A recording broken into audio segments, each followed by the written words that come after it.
여러분 안녕하세요. 요즘 같은 시대에 돈을 지킨다는 게 얼마나 어려운 일인지 느껴보신 적 있으신가요?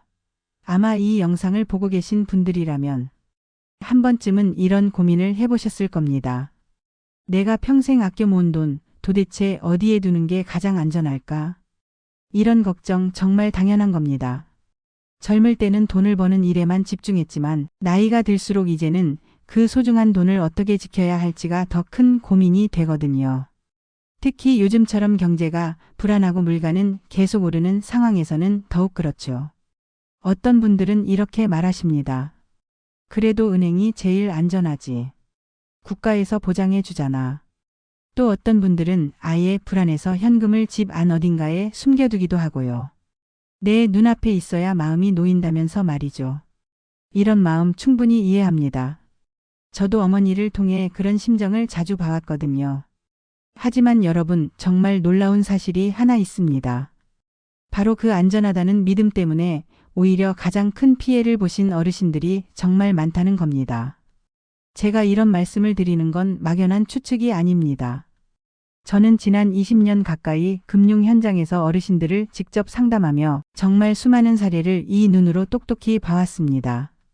그 과정에서 한 가지 깨달은 게 있습니다. 돈은 내가 지켜보고 있다고 해서 안전한 게 아니고 은행에 넣어뒀다고 해서 끝까지 지켜지는 것도 아니라는 겁니다. 오히려 잘못된 안전의식이 더 큰 위험을 불러오는 경우가 너무 많았어요. 실제로 작년에 상담했던 한 분을 잊을 수가 없습니다. 70대 후반의 할머니셨는데 평생 모은 돈 2천만 원을 은행 적금에 넣어두셨더라고요. 이자가 적어도 안전하니까라고 하시면서요. 그런데 3년 후에 만나 뵈니까 그 돈의 실질 가치가 얼마나 줄어들었는지 아세요?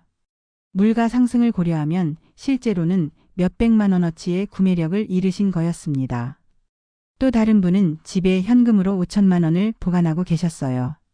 은행도 믿을 수 없다고 하시면서요. 그런데 어느 날 도둑이 들어서 그 돈을 모두 잃으셨습니다. 경찰서에 신고했지만 현금이니까 증명할 방법도 없고 결국 평생의 저축이 하루아침에 사라진 거죠. 이런 일들을 보면서 정말 가슴이 아팠습니다. 왜냐하면 이런 피해는 충분히 예방할 수 있었기 때문이에요. 단지 조금만 더 정확한 정보를 알고 계셨다면 말이죠. 그런데 더 큰 문제는 따로 있습니다. 은행에 가면 직원들이 하는 말 중에 정말 위험한 것들이 있어요. 물론 그분들도 나쁜 의도는 아니겠지만 어르신들에게는 치명적일 수 있는 조언들을 서슴없이 하는 경우가 많습니다. 잠깐만요, 여러분. 이런 중요한 내용을 놓치지 않으시려면 지금 바로 좋아요 버튼 한번 눌러주시고요. 채널 구독도 해주세요. 그리고 꼭 알림 설정까지 해놓으시면 어르신들에게 정말 필요한 정보들을 제가 계속해서 전해드릴 수 있어요. 댓글에 끝까지 듣겠습니다. 라고 써주시면 저도 마음이 든든할 거예요. 무료로 도움받을 수 있는 건데 부담 없이 눌러주시면 됩니다. 사실 이런 정보들은 정말 아는 사람만 알고 모르는 사람은 엄청난 손해를 보게 됩니다. 그래서 저는 더욱 많은 분들이 이런 내용을 알아야 한다고 생각해요. 자, 그럼 이제 본격적으로 이야기해 보겠습니다. 오늘 제가 준비한 내용은 정말 중요합니다. 어르신들이 가장 많이 하시는 3가지 돈 관리 착각과 은행. 직원들이 자주 꺼내는 위험한 멘트 3가지를 실제 사례와 함께 자세히 풀어드릴 거예요. 이 이야기들은 모두 제가 직접 겪거나 목격한 실제 상황들입니다. 그래서 더욱 생생하고 여러분께도 실질적인 도움이 될 거라고 확신합니다. 특히 오늘 내용은 60세 이상이라면 반드시 기억해야 할 것들이니까 끝까지 집중해서 들어주시길 부탁드립니다.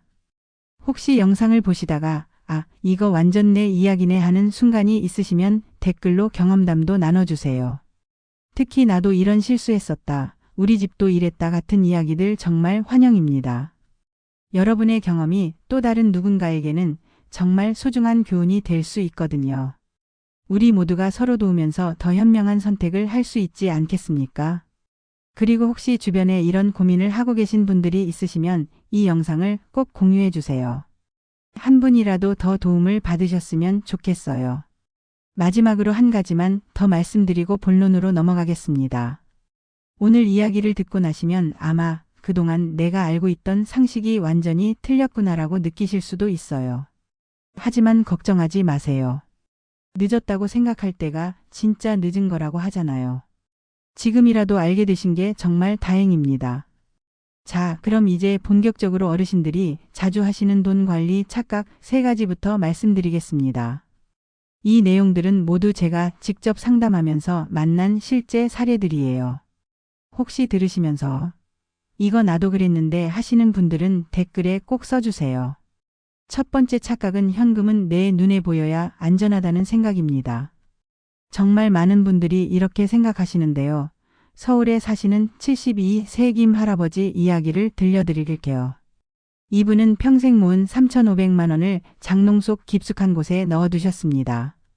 그냥 넣어둔 게 아니라 정말 정성스럽게 비닐봉지에 싸고 수건에 감싸고 양말 상자 안에 넣어서 보관하셨어요.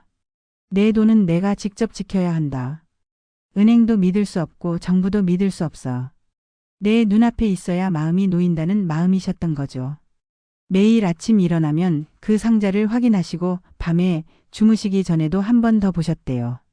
정말 소중히 여기셨던 거예요. 그런데 3년 뒤에 그 돈을 꺼내보시니까 어떻게 됐을까요? 지폐에 곰팡이가 피어서 글씨조차 제대로 보이지 않았고 5만 원권 몇 장은 아예 형태도 알아볼 수 없을 정도였어요. 은행에 가져가니까 상당한 금액이 교환 불가 판정을 받았습니다. 습기 때문이었어요. 3,500만 원 중에 200만 원은 그냥 종이 쪼가리가 된 거였죠. 김 할아버지가 그때 하신 말씀이 지금도 기억에 남아요. 아, 내가 이렇게 정성스럽게 지켰는데 왜 이렇게 됐을까? 은행에 맡겼으면 이런 일은 없었을 텐데. 정말 안타까웠어요. 또 다른 분은 부산에 사시는 박 할머니인데요. 화재로 인해 집에 보관해 두었던 현금 4천만 원을 모두 잃으셨어요. 소방서에서도 어쩔 수 없다고 했고 보험금도 받지 못했죠. 현금은 증명이 어려우니까요. 이분이 그때 하신 말씀이 내가 너무 욕심을 부렸나 봐. 안전하다고 생각했는데 오히려 가장 위험한 방법이었네 하시더라고요. 이런 교훈을 얻을 수 있어요. 돈은 단순히 내 눈앞에 보관하는 게 아니라 제대로 지킬 수 있는 안전한 곳에 두어야 한다는 거예요. 두 번째 착각은 이자 높은 통장 하나면 끝이다는 생각입니다. 경기도에 사시는 정 할머니 이야기인데요. 이분은 정말 성실하게 평생을 살아오셨어요. 시장에서 반찬 장사를 하시면서 10원, 100원씩 모아서 1억 원을 만드셨거든요. 정말 대단하시죠? 그런데 은행 직원이 이렇게 말했어요. 할머님, 정말 대단하세요. 이렇게 큰 돈을 모으시다니. 그런데 여기저기 나눠두시면 관리하기도 어렵고 번거로우시잖아요. 이 정기예금이 지금 제일 금리가 높아요. 연 4%예요. 여기 다 넣어두시면 안전하고 이자도 많이 받으실 수 있어요. 그 말을 듣고 그럼 여기다 다 넣어야겠네. 복잡한 것보다 간단한 게 좋지 하면서 전 재산을 한 곳에 넣으셨어요. 처음 몇 달은 정말 좋았대요. 매달 이자가 들어오니까 역시 은행 직원 말이 맞았어 하시면서 만족하셨죠. 그런데 6개월 뒤에 큰 문제가 생겼습니다. 딸이 갑자기 교통사고를 당해서 수술비가 급하게 필요했어요. 2천만 원이 당장 필요한 상황이었죠. 은행에 가서 돈 좀 찾겠습니다 했더니 직원이 난색을 표했어요. 할머님, 중도해지하시면 수수료가 많이 나와요. 그리고 이율도 연 1%로 떨어져요. 정말 찾으시겠어요? 어쩔 수 없이 찾았는데 수수료랑 이자, 손실을 계산해 보니까 300만 원 정도 손해를 본 거였어요. 그때 정할머니가 하신 말씀이 왜 다 한 곳에 넣었을까? 비상금은 따로 준비해뒀어야 했는데 하시더라고요. 이때부터 깨달으신 게 있어요. 생활비랑 비상금, 그리고 장기적으로 보관할 돈은 반드시 나눠서 관리해야 한다는 거예요. 한 바구니에 계란을 다 담으면 안 되는 것처럼 말이에요. 세 번째 착각은 오래 본 지인은 믿을 수 있다는 생각입니다. 이건 정말 조심해야 할 부분이에요. 인천에 사시는 김 할아버지는 아내를 먼저 보내고 혼자 지내시면서 외로움을 많이 느끼셨어요. 자식들은 다 멀리 있고 하루 종일 혼자 계시니까 정말 적적하셨죠. 그러던 중에 동네에서 자주 만나던 지인이 있었어요. 나이도 비슷하고 사정도 비슷해서 자주 어울리셨는데 어느 날 그분이 이렇게 말했습니다. 형님, 혼자 계시니까 참 힘드시죠? 통장 관리하는 것도 번거로우실 텐데 제가 도와드릴까요?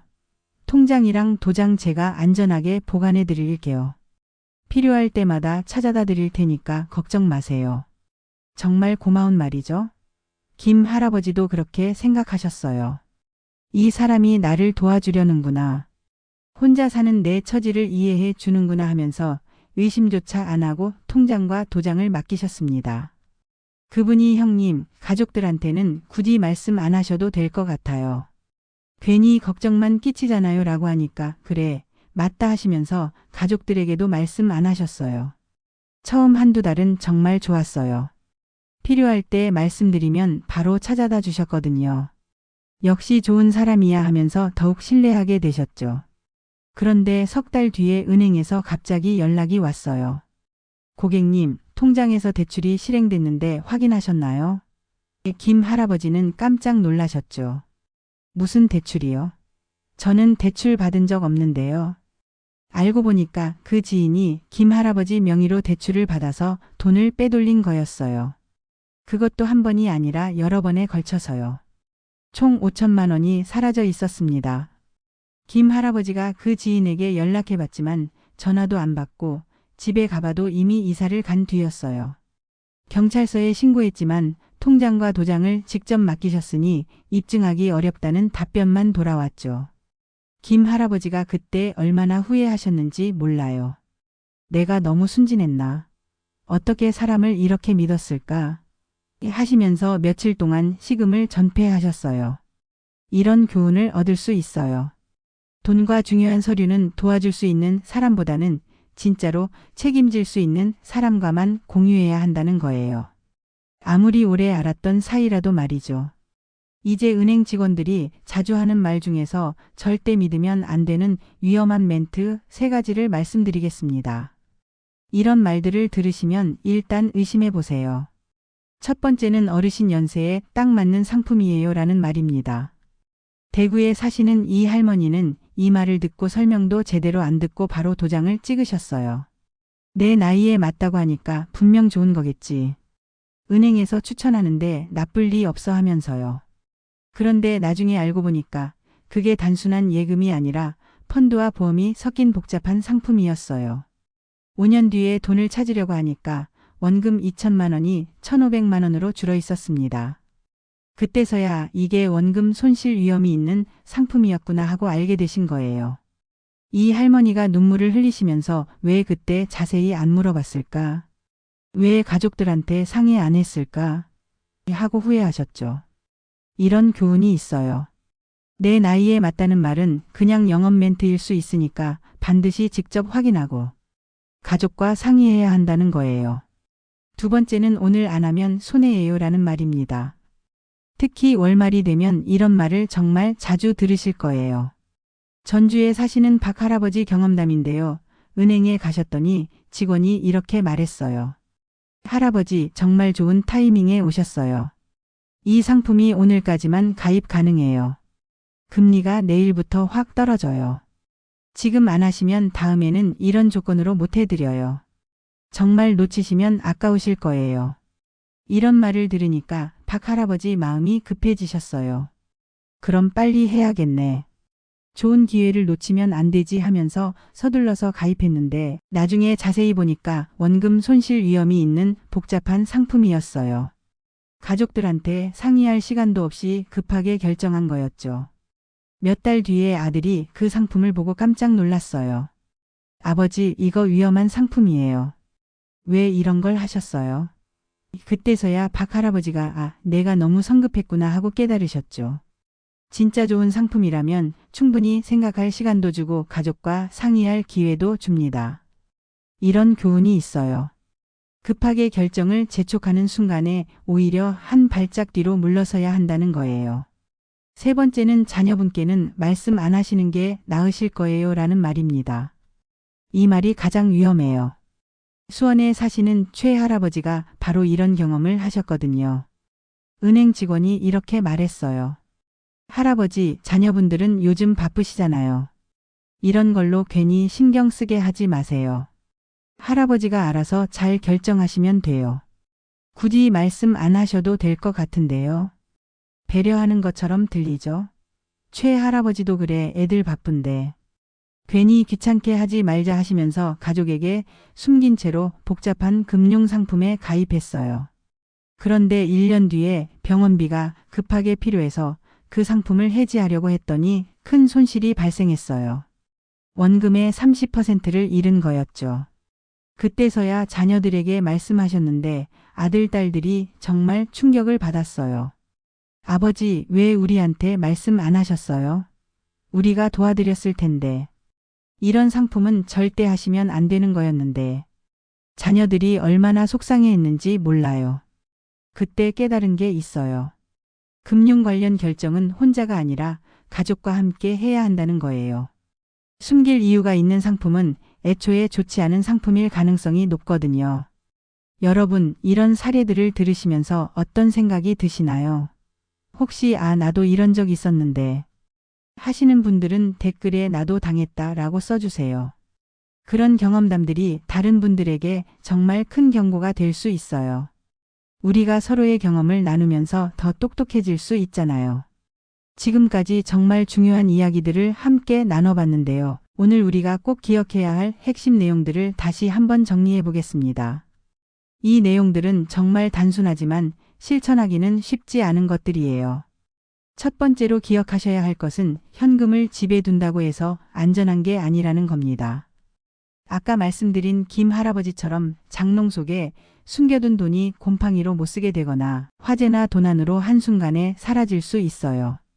진짜 안전한 돈은 언제든지 필요할 때 꺼낼 수 있는 돈입니다. 내 눈앞에 있어도 못 쓰게 되면 그게 무슨 소용이겠어요? 그래서 생활비 정도만 집에 두시고 나머지는 믿을 만한 금융기관에 분산해서 보관하시는 게 훨씬 안전해요. 예금자 보호 제도도 있고 화재나 도난 걱정도 없으니까요. 내 돈은 내가 직접 봐야 한다는 생각도 이해하지만 때로는 전문가에게 맡기는 것이 더 현명할 수 있어요. 두 번째는 한 통장에 전 재산을 몰아넣으면 정말 위험하다는 겁니다. 정할머니 사례에서 보셨듯이 아무리 좋은 조건이라고 해도 갑작스러운 상황에서는 큰 손실을 볼 수 있어요. 그래서 생활비, 병원비, 장기자금은 반드시 나눠서 관리하셔야 해요. 구체적으로 말씀드리면 이렇게 나누시는 게 좋아요.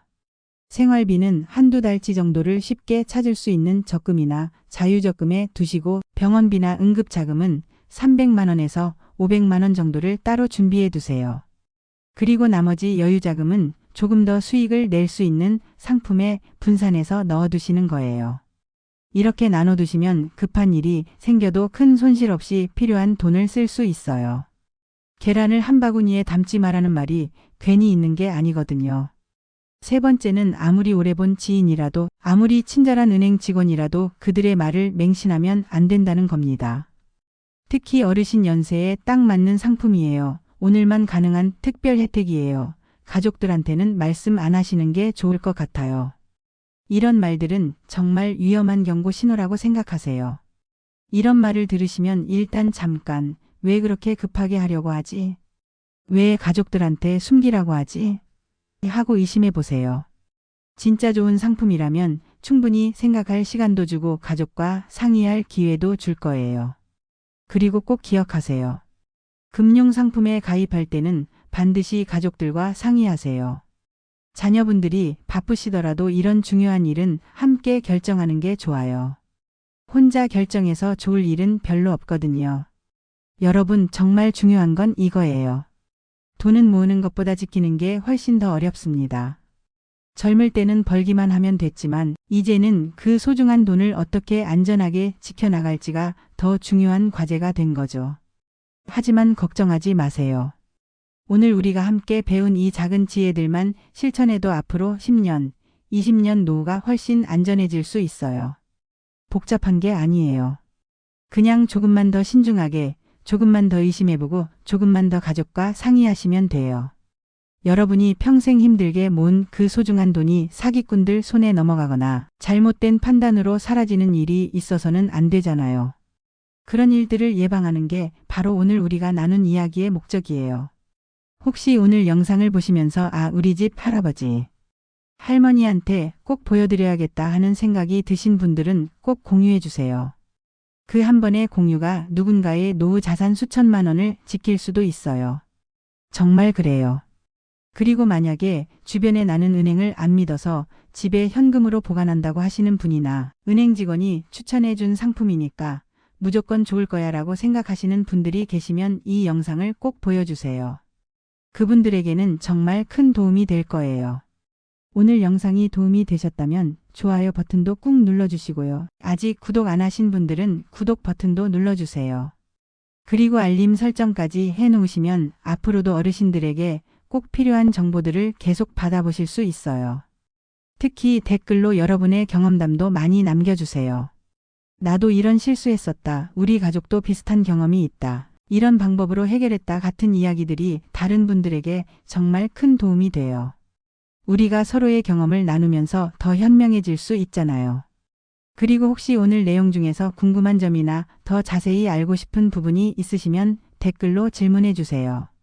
가능한 한 자세하게 답변 드리겠습니다. 여러분의 궁금증이 또 다른 분들에게도 도움이 될 수 있거든요. 마지막으로 정말 꼭 기억해 주시기 바라는 말씀이 있어요. 현명한 사람은 돈을 많이 모은 사람이 아니라 끝까지 잘 지켜낸 사람입니다. 아무리 많은 돈을 모으셨어도 마지막에 사기를 당하거나 잘못된 투자로 잃어버리면 그동안의 노력이 물거품이 되잖아요. 반대로 적은 돈이라도 끝까지 안전하게 지켜나가신 분들은 정말 현명한 분들이에요. 그런 분들이 결국은 편안한 노후를 보내실 수 있거든요. 여러분도 바로 그런 현명한 길을 걸어가시길 진심으로 바랍니다.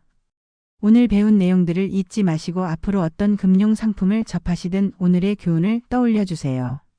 그리고 혼자 결정하지 마시고 꼭 가족들과 상의하시기 바라요. 그럼 오늘 긴 시간 함께 해주셔서 정말 고맙습니다. 여러분의 소중한 노후가 더욱 안전하고 평안하기를 마음 깊이 응원하겠습니다. 다음에 또 좋은 내용으로 찾아뵙겠습니다. 감사합니다.